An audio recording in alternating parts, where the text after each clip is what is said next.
Bien-aimés dans le Seigneur, nous terminons notre enseignement avec cette troisième partie.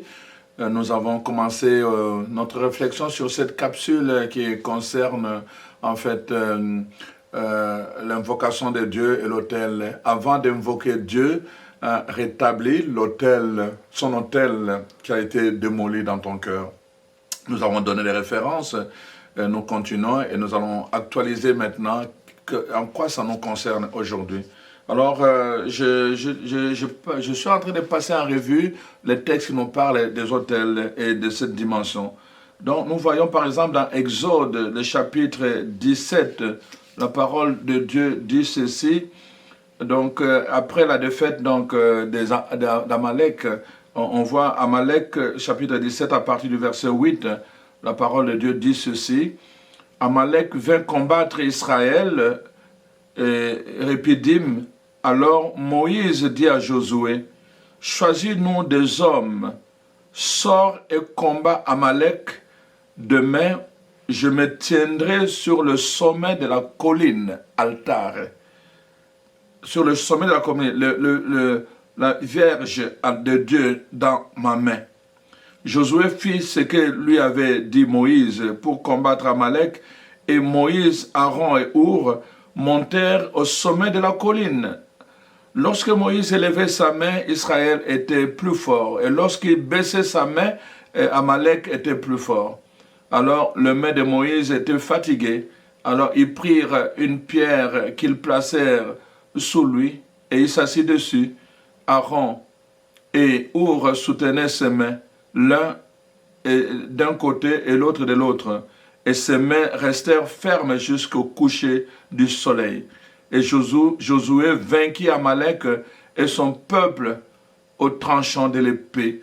Et l'Éternel dit à Moïse, écris cela dans les livres pour que le souvenir s'en conserve.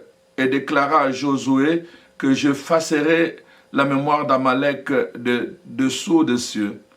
Alors, verset 15 qui nous intéresse, après cette victoire, qu'est-ce que Moïse a fait? La parole de Dieu nous dit, Moïse bâtit un autel et lui donna pour nom l'Éternel ma bannière. Il dit, parce que la main a été levée sur le trône de l'Éternel, il y aura guerre de l'Éternel contre Amalek de génération en génération. Moïse bâtit un autel en reconnaissant, action de grâce, signe de reconnaissance. Voyez-vous, chers frères et sœurs. Donc, dans la dimension de l'autel, il y a cette action de grâce, cette reconnaissance. Dans la dimension de l'autel, nous allons aussi, pour demander pardon, invoquer la miséricorde de Dieu, pour nous, pour notre famille, pour nous, notre lignée, notre postérité, comme je vous ai enseigné dans d'autres capsules. C'est très important, chers frères et sœurs. Trouvez dans un endroit où qui devient le lieu de votre autel. Et là même, ça devient le point de contact entre vous et votre Dieu. Alors donc, la parole de Dieu nous dit cela. Israël s'est présenté à l'autel de Dieu, et donc avec des sacrifices, des offrandes. Les sacrificateurs se sont présentés plusieurs fois par jour. Ils ont offert des sacrifices, que ce soit dans le tabernacle ou dans le temple, on voit tout le temps les sacrificateurs. D'ailleurs, c'est un ordre que Dieu donne aux sacrificateurs et dit, le feu de l'autel ne s'éteindra pas. Ils doivent venir ajouter tout le temps du bois pour qu'il y ait des sacrifices. Le feu s'était allumé pour qu'on mette des sacrifices. Le feu de l'autel ne s'éteindra pas pour qu'on mette de l'encens, qu'on mette du parfum. Donc, qu'il y ait de l'adoration. C'est ça que la parole de Dieu nous dit. Le feu de l'autel ne s'éteindra pas. Chaque matin, chaque soir, vous devez ajouter du bois. Et ça, c'est notre responsabilité. Le feu vient d'en haut, comme avec Moïse, avec Élie, mais nous avons la responsabilité d'entretenir ce feu-là, le réveil spirituel. Nous avons la responsabilité d'entretenir ça, d'abord en prenant soin de l'autel de Dieu qui est en nous. Voyez-vous, chers frères et sœurs, le peuple avait compris cela. Donc, on apportait des sacrifices à l'autel continuellement, plusieurs fois par jour. Donc c'est très important vraiment que dans notre vie, nous ne puissions pas nous passer vraiment de ce moment important. Vraiment, que nous puissions prendre conscience que nous avons tout intérêt à bâtir, à restaurer l'autel de Dieu dans nos vies, dans nos maisons.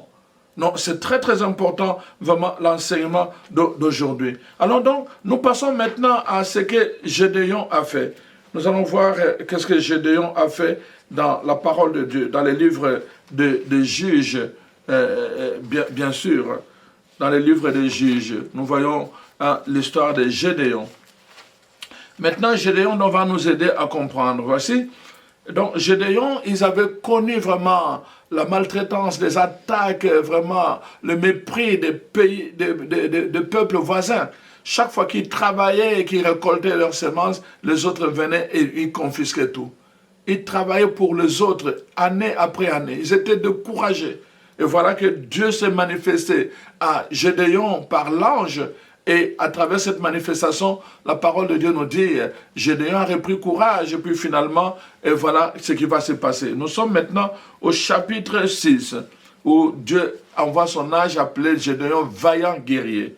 Et alors, finalement, il lui montre la stratégie.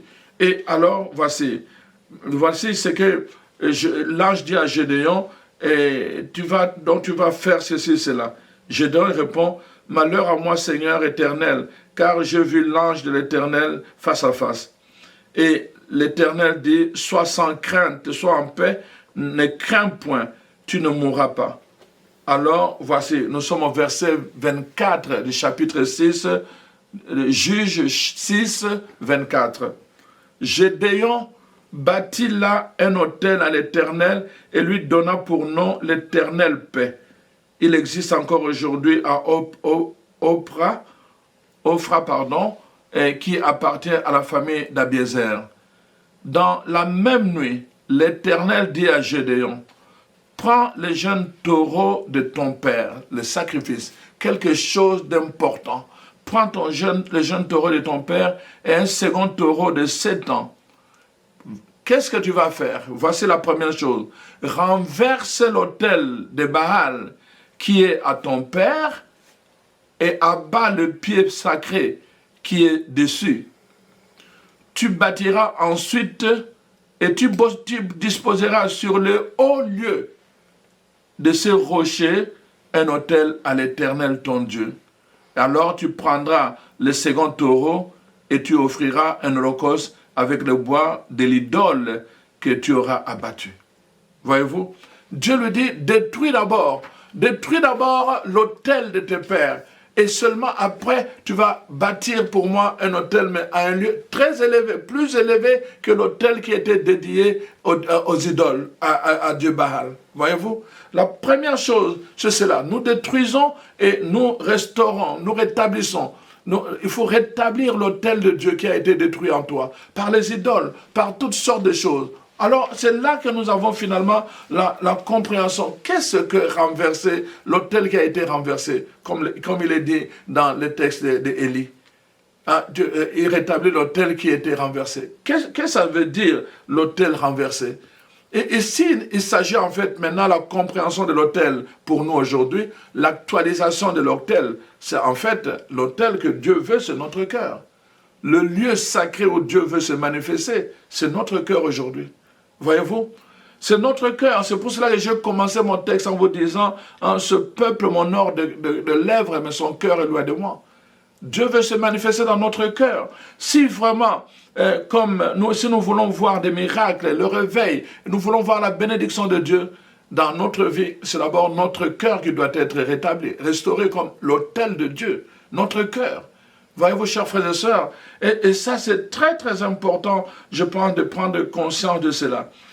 Il est dit dans Romains 12, offrez vos cœurs en sacrifice agréable devant Dieu. Voyez-vous? Donc, vraiment, c'est l'offrande de votre propre cœur en sacrifice agréable devant Dieu. Et c'est vraiment ça. Ce n'est plus une affaire de choses extérieures d'abord. Oui, moi j'ai une table, j'ai un endroit avec une parole de Dieu où je prie. Tous les jours, j'aime aller prier à cet endroit-là. C'est devenu comme mon hôtel. Mais cet hôtel extérieur ne vaut absolument rien si l'hôtel intérieur de mon cœur n'est pas rétabli. Voyez-vous? À quoi bon détruire les hôtels de Père? À quoi bon détruire tout ce qui a été si notre cœur n'est pas rétabli? Voyez-vous? C'est très important, chers frères et sœurs. Donc, tout nous ramène à cela. Donc, si nous voulons voir la puissance de Dieu, si nous voulons voir d'abord, nous devons vraiment restaurer notre cœur, nous devons purifier notre cœur. Regardez ce que nous dit l'évangile de Marc au chapitre 7. La Bible dit ceci. Car c'est du dedans, c'est du cœur de l'homme que sortent les mauvaises pensées, les adultères, les impudicités, le vol, les cupidités, les méchancetés, la fraude, le dérèglement, le regard envieux, la calomnie, l'orgueil, la folie. Toutes ces choses mauvaises sortent du dedans et souillent l'homme. Voyez-vous? La parole de Dieu est claire. Donc, c'est du dedans d'abord que nous avons à restaurer notre autel, du dedans. Et ce dedans concerne notre cœur. Ça concerne notre cœur. Nous voyons quand, n'est-ce pas, quand dans Luc 3, les gens ils venaient voir Jean-Baptiste, ils venaient le voir pour dire, voilà, ils voulaient se faire baptiser. Jean-Baptiste les a renvoyés en disant, engeance de vipère, pourquoi fouillez-vous la colère de Dieu? Ce n'est pas une affaire de juste de l'eau de baptême, mais c'est une affaire de cœur. Une affaire de cœur. Allez, répentez-vous. Allez, répentez-vous, convertissez-vous, tournez votre cœur, comme dit la parole de Dieu, tournez votre cœur vers Dieu. C'est-à-dire que votre cœur devient l'autel sur lequel Dieu vient se manifester. C'est que votre cœur devient l'autel sur lequel vous déposez, n'est-ce pas, votre offrande. Combien de gens ont donné de l'offrande à l'église sans que leur cœur puisse en jouir? Pas du tout. C'est juste par obligation, ou parfois même juste pour des raisons de, comment on appelle ça, les retours d'impôts. Même si cela est une loi, mais nous devons le faire tout le temps dans les dispositions du cœur. Je vous ai parlé de pharisiens et de cette jeune femme veuve qui a donné juste 2 piécettes. Jésus l'a admirée. Pourquoi? Elle a donné avec tout son cœur. Notre autel doit devenir notre cœur. Maintenant, c'est vraiment notre cœur. C'est vraiment, si pendant longtemps nous désirons recevoir des miracles, pendant longtemps nous avons désiré, n'est-ce pas, fermement que nos prières soient exaucées, comme je l'ai dit au début, nous voulons cela. Et nous avons voulu, n'est-ce pas, vivre des choses extraordinaires avec Dieu, n'est-ce pas, mais n'oublions pas que d'abord, nous devons obéir à la parole de Dieu qui nous ramène maintenant de l'autel extérieur à l'autel intérieur. Voilà pourquoi, n'est-ce pas, dans Matthieu 4, verset 24, la parole de Dieu va dire, si tu t'en vas donner une offrande à Dieu, si tu vas mettre une offrande sur ton autel et que chemin faisant, tu te rappelles, n'est-ce pas, que ton frère a quelque chose contre toi, il dit, laisse d'abord là ton offrande, va d'abord te réconcilier avec ton frère et alors ton offrande deviendra agréable. Rappelez-vous, je vous ai dit que sur l'autel, il y a aussi l'encens qui est comme un parfum agréable. Dieu a entendu la prière n'est-ce pas, de Noé, il a dit, cet encens était agréable à mon cœur. Donc, si nous voulons que notre autel vraiment dégage une prière agréable, alors nous devons vraiment nous prescrire à la pensée de Dieu, à la parole de Dieu, n'est-ce pas? Élie a fait ce qu'il devait faire et il a reçu. Il a vu le feu de Dieu arriver. On a vu, Abraham a vu, Moïse a vu le miracle de Dieu. Et tous, n'est-ce pas, ils ont dressé un autel en reconnaissance, en action de grâce, en reconnaissance. Mais je vous ai dit, mais ils ont aussi dressé un autel dans le temple pour les sacrifices des offrandes, pour le pardon, demande de pardon. Et nous devons être enclins à demander le pardon. Voilà pourquoi nous avons besoin de renouveler, n'est-ce pas, notre alliance personnelle avec Dieu. Nous devons renouveler notre alliance personnelle avec Dieu. Et cette alliance doit se faire au niveau du cœur. Pour que notre cœur devienne cet autel devant lequel nous déposons tout ce que Dieu doit approuver dans notre prière. Voyez-vous, c'est très très important. Nous devons vraiment faire cela. Nous devons mettre Dieu dans notre cœur. Nous ne devons pas laisser quelqu'un nous détourner de ce Dieu-là comme le peuple à l'époque d'Élie, où les prophètes Baal ont, n'est-ce pas, détourné le peuple de Dieu, hein, de son Dieu. Nous ne devons pas nous détourner de Dieu, parce que nous pouvons le payer très très cher. Voilà pourquoi c'est très très important. C'est le premier autel que nous avons à bâtir quand nous naissons de Dieu, n'est-ce pas? L'autel que nous avons à bâtir pour Dieu, ça doit être l'autel de notre cœur, chers frères et sœurs. Ça, c'est la caractéristique de tous ceux qui sont enfants de Dieu. Jean 1, verset 12. Ceux qui sont nés de Dieu, c'est leur cœur qui devient le premier autel devant lesquels ils déposent leurs prières. Et alors, n'est-ce pas? Donc, et en ce moment-là, tout devient, ils peuvent prier en esprit, en vérité, même quand les gens ne le voient pas, parce que l'offrande se fait dans le cœur et ils sont en prière, même quand les gens ne le voient pas. Nous avons besoin vraiment d'être ces gens-là, tels que la parole de Dieu nous le demande. Donc, c'est très très important, comme enfant de Dieu, vraiment que notre engagement soit vraiment très très bien compris et que le cœur, notre cœur, la Bible est dans l'expression de Saint Paul, il veut que notre cœur soit circoncis. La circoncision du cœur, c'est vraiment, n'est-ce pas, pour les gens qui veulent croître spirituellement. J'ai déjà donné un enseignement donc là-dessus. Dieu cherche des hommes et des femmes qui ont un cœur, n'est-ce pas, circoncis. Un cœur donné à Dieu. Un cœur qui a été taillé, n'est-ce pas? Un cœur qui a été taillé. Un cœur qui a été séparé de l'idolâtrie. Voyez-vous? C'est ça un cœur circoncis. Et Dieu veut cela. Vraiment, nous avons besoin de circoncire notre cœur parce que c'est très très important de faire ce choix-là. Nous devons faire ce choix-là, n'est-ce pas? Sinon, alors, ça sera dommage. Nous serons comme ce peuple qui prie Dieu avec des lèvres, mais qui n'est pas capable, n'est-ce pas, de l'aimer vraiment. Quand on a demandé à Jésus, quel est le plus grand de tous les commandements, qu'est-ce que Jésus a dit? Écoute Israël, le premier de tous les commandements, tu aimeras le Seigneur ton Dieu de tout ton cœur, de toute ton âme, de toute ta force, de tout ton esprit. Le cœur, l'âme, l'esprit, donc le tout ensemble dans le cœur. Le cœur devient ce lieu-là où nous exprimons notre amour pour Dieu. Et la prière devient un moment de jouissance. La prière devient un moment de joie. Pourquoi? Parce que c'est un lieu de rencontre personnelle. Nous n'avons pas besoin de voir les choses extérieures d'abord, mais nous les ressentons dedans de nous. Il est là. Il est là, même quand nous avons les yeux fermés. Nous savons que Dieu est là avec nous. Nous le savons. C'est une conviction. Nous n'avons pas besoin de nous justifier. Nous n'avons pas besoin que les gens nous disent quoi que ce soit. Nous avons besoin juste de ressentir sa présence et à notre tour de lui dire notre reconnaissance, notre action de grâce et notre louange qui jaillit de notre cœur. Qui jaillit de notre cœur. Donc c'est vraiment important, chers frères et sœurs, que nous puissions prendre conscience de cela. Nous devons vraiment rechercher un cœur qui correspond au cœur de Dieu. Quand Dieu a choisi David, qu'est-ce qu'il a dit? J'ai trouvé David un homme selon mon cœur. C'est pour cela que vous voyez, dans les affaires de Dieu, c'est une affaire de cœur à cœur. Revenez à moi avec tout votre cœur. Dieu va dire cela. Revenez à moi avec tout votre cœur. Parce que j'ai besoin de votre cœur. C'est là que je vais établir mon autel. Et dans le livre Apocalypse, la parole de Dieu dit, je contre toi, je connais tes œuvres, je connais ta persévérance, je connais tout ce que tu fais pour moi. Je connais même ta foi. Mais ce que je contre toi, c'est que là où tu demeures dans ton cœur, il y a aussi le trône de Satan. Il y a aussi le trône de Satan. Moi, je ne peux pas cohabiter avec lui. Si tu veux que ton cœur soit un autel que tu dresses pour moi, alors tu dois d'abord détruire le trône de Satan.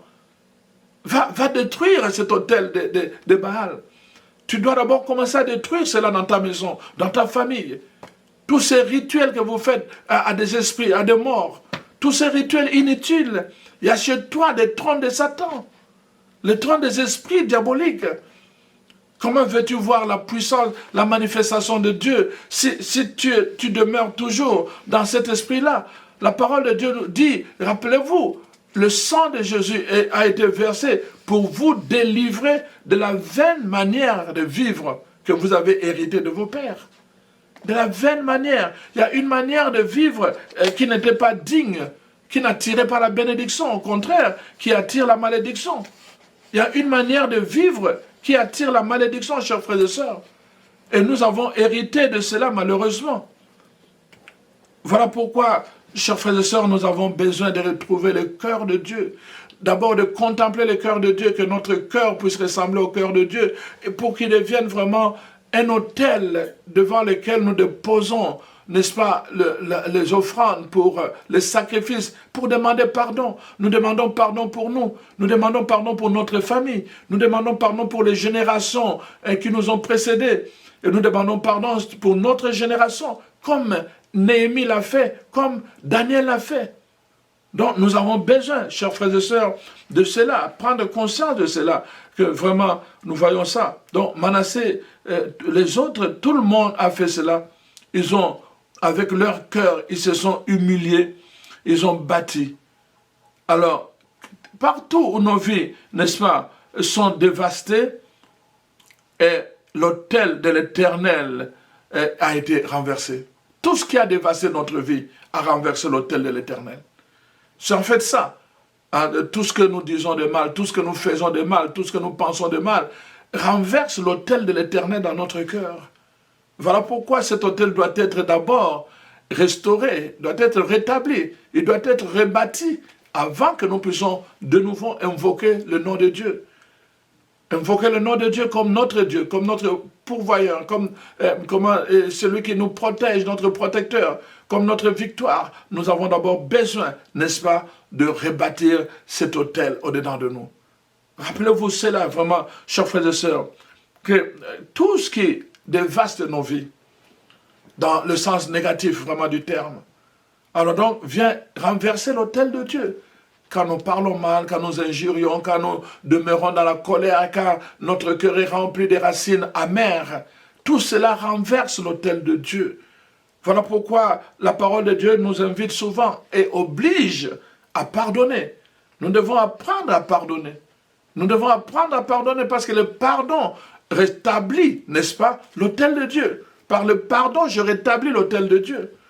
Nous devons apprendre à demander pardon à Dieu aussi. Par le pardon que je demande à Dieu, je rétablis l'autel de Dieu parce que mon cœur devient purifié.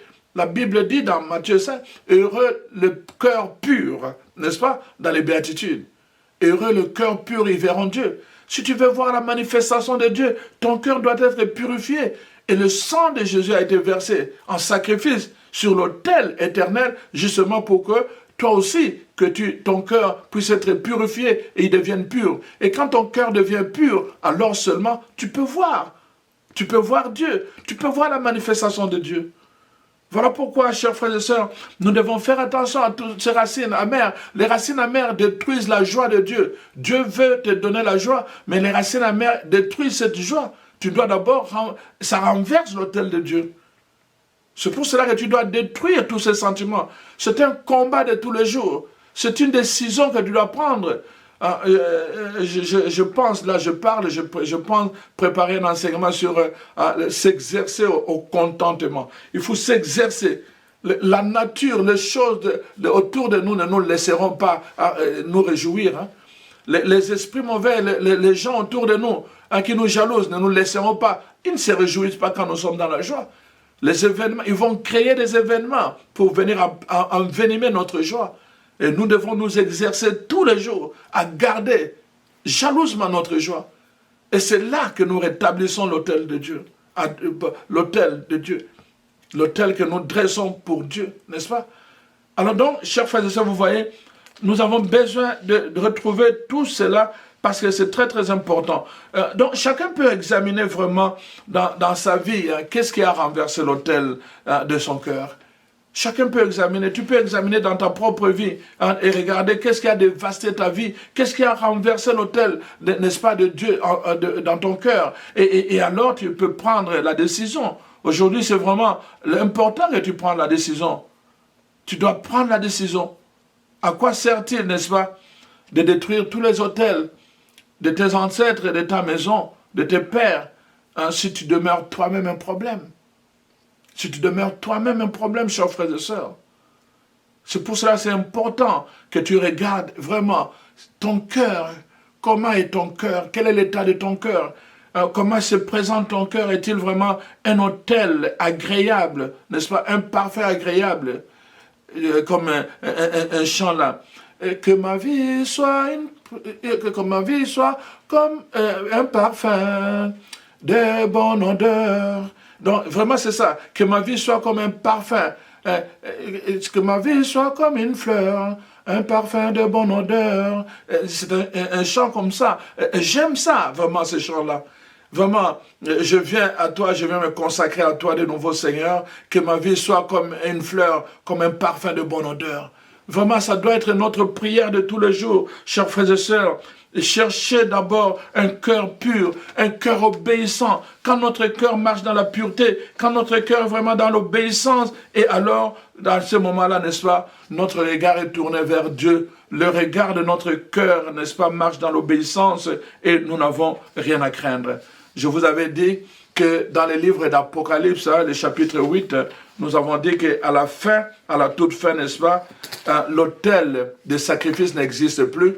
Dans les livres d'Apocalypse, il est question seulement de l'autel de parfum. C'est-à-dire le temps de la fin, c'est le temps de l'adoration. Le temps de la fin, c'est le temps de la louange. Le temps de la fin, c'est le temps du contentement. Le temps de la fin, c'est le temps de l'action de grâce. Nous devons nous exercer à la louange. Nous devons nous exercer à l'action de grâce, à l'adoration. Pourquoi le premier autel a disparu dans les livres d'Apocalypse? Parce que Jésus a tout assumé. Jésus s'est fait sacrifice. Pourquoi? Justement pour la rémission de nos péchés. Jésus a été l'offrande parfaite. Il a été à la fois l'offrande, l'autel et le prêtre. Donc, le premier autel a disparu à cause de cela. Bien sûr que nous avons besoin de demander pardon à Dieu. Mais je veux dire, dans le temps de la fin, c'est le peuple qui adore, le peuple qui chante, le peuple qui loue Dieu. Et qui loue quoi? C'est bien fait, sa bonté, le fait de vivre, de survivre de cette pandémie. Et soyez reconnaissants. C'est un peuple qui offre un sacrifice, des actions de grâce, comme un parfum qui monte, comme un parfum de bonne odeur. Nous devenons ce peuple-là, chers frères et sœurs.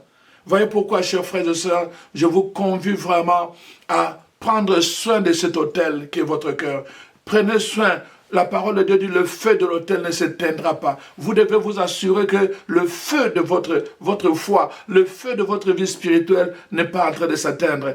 C'est vous qui avez la responsabilité de mettre du bois pour que le feu soit toujours brûlant, que le feu toi alimente tout ce qui va, le feu soit alimenté par le bois de vos prières, de vos sacrifices, de vos actions de grâce, de tout ce que vous faites. Et alors, tout ce que vous déposerez sur l'autel va être consumé. Et alors, ça va attirer le feu du ciel. Et alors, Dieu lui-même va se manifester. Dieu va se manifester à vous. Vous allez faire une nouvelle expérience de votre relation avec Dieu. Chers frères et sœurs, je prie Dieu pour vous. Éternel Dieu d'Abraham, d'Isaac et de Jacob, Papa, je te prie en ce jour pour ton peuple qui est en train de marcher à travers nos enseignements. Comme tous les jours, Seigneur, je te prie pour tous ceux qui écoutent nos enseignements. Aujourd'hui, je veux te prier de façon particulière pour tous ceux et celles qui vont prendre la décision de rebâtir l'autel de leur cœur pour toi et de déposer des offrandes de sacrifices, des offrandes de louange, d'adoration, d'action de grâce. Seigneur, je te prie, toi qui t'es manifesté à Abraham, toi qui t'es manifesté à Isaac, toi qui t'es manifesté à Manassé, toi qui t'es manifesté à Élie, toi qui t'es manifesté à Moïse, chaque fois qu'ils avaient dressé, n'est-ce pas, des autels pour toi, tu t'es manifesté à Jacob, quand ils ont dressé des autels pour toi. Oh Seigneur, je te prie, manifeste-toi à mon frère et à ma sœur, qui va rétablir l'autel de son cœur, pour t'offrir des offrandes, des sacrifices, de louanges et d'actions de grâce. Manifeste-toi, que sa vie ne soit plus la même, que sa vie soit touchée par le feu du ciel, le feu de l'autel. Oh Seigneur, manifeste-toi et que, Seigneur, toute leur vie devienne une vie de reconnaissance et de louange. Bénis ton peuple, bénis tes enfants, Seigneur.